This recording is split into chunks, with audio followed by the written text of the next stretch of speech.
প্রিয় দর্শক, আপনাদের সবাইকে স্বাগত জানাচ্ছি আজকের স্পোর্টস ডেইলিতে। সাথে রয়েছি আমি রাইসুল ইসলাম। বরাবরের মতো গণমাধ্যমের স্পোর্টস সংক্রান্ত প্রধান শিরোনাম নিয়ে সাজানো আমাদের আজকের স্পোর্টস ডেইলি। চলুন তাহলে শুরু করা যায়। টি-20 বিশ্বকাপের নবম আসরের শিরোপাকে নিজেদের ঘরে তুলে নিল ভারত। রোহিত এবং বিরাট কোহলির ভারত হারিয়েছে প্রোটিয়াদের। জমজমাট এক লড়াই দেখেছে ক্রিকেট বিশ্ব। নির্ধারিত 20 ওভারে ভারত প্রথমে ব্যাট করে সংগ্রহ করেছিল 176 রান। 177 রানের টার্গেটে ব্যাট করতে নেমে 168 রানেই থেমে যায় প্রোটিয়াদের যাত্রা। বরাবরের মতো ফাইনালে এসে চোখ করল প্রোটিয়ারা। ভারত পেল তাদের দ্বিতীয় টি-20 বিশ্বকাপের মুকুট।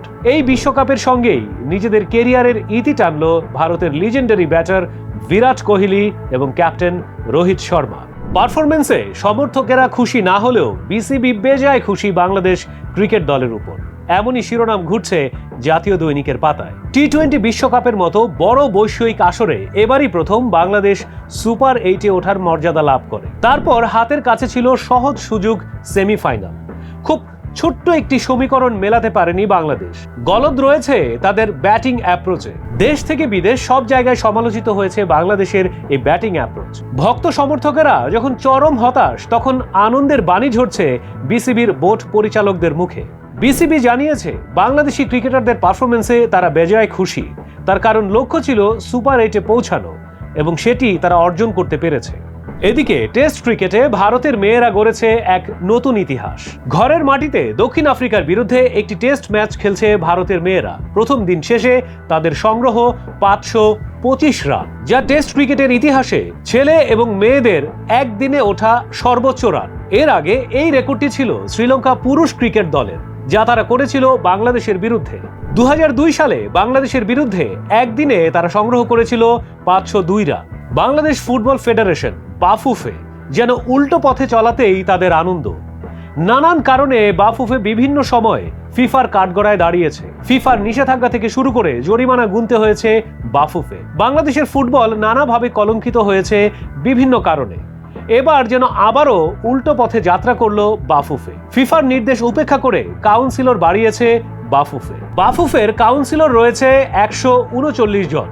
ফিফা বিভিন্ন সময় এই কাউন্সিলরশিপ কমাতে বলেছিল তা যেন 100-র মধ্যে নিয়ে আসা হয়। কিন্তু গতদিন এক 5 তারকা হোটেলে এক নির্বাহী কমিটির সভায় 4টি নারী ক্লাবের কাউন্সিলরশিপ উল্টো বাড়িয়েছে বাফুফে।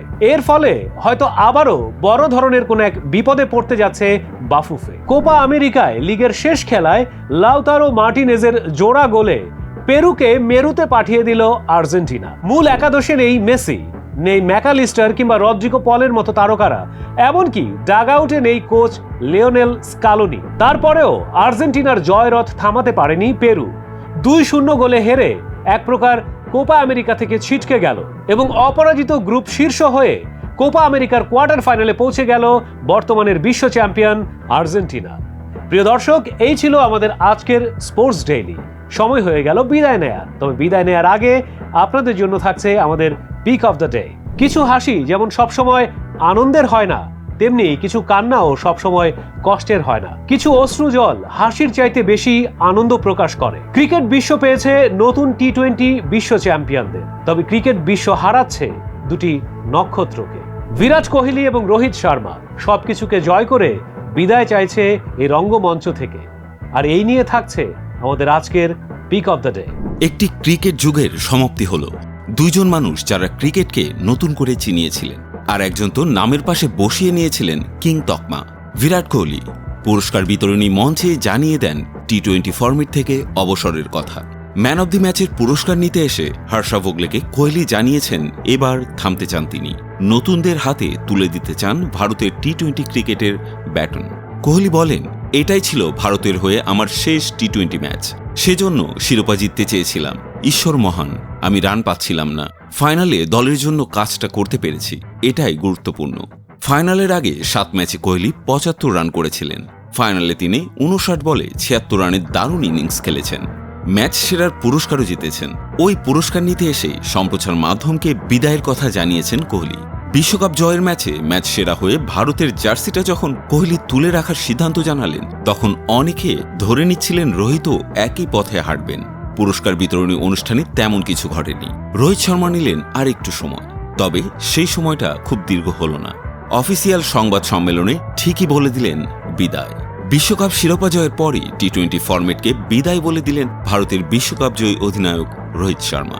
ম্যাচ পরবর্তী সংবাদ সম্মেলনে 16 মিনিট কাটিয়ে একের পর এক প্রশ্নের উত্তর দিচ্ছিলেন হাসি মুখে। সংবাদ সম্মেলনের শেষ দিকে এক সাংবাদিকের অবসর নেওয়ার প্রশ্ন ছুড়ে গেল রোহিতের দিকে। প্রশ্ন শুনে খানিকটা মুচকে হেসে চুপ থাকলেন। 5-6 সেকেন্ডের নীরবতার পর বলে দিলেন, হ্যাঁ, এটাই আমার শেষ ছিল।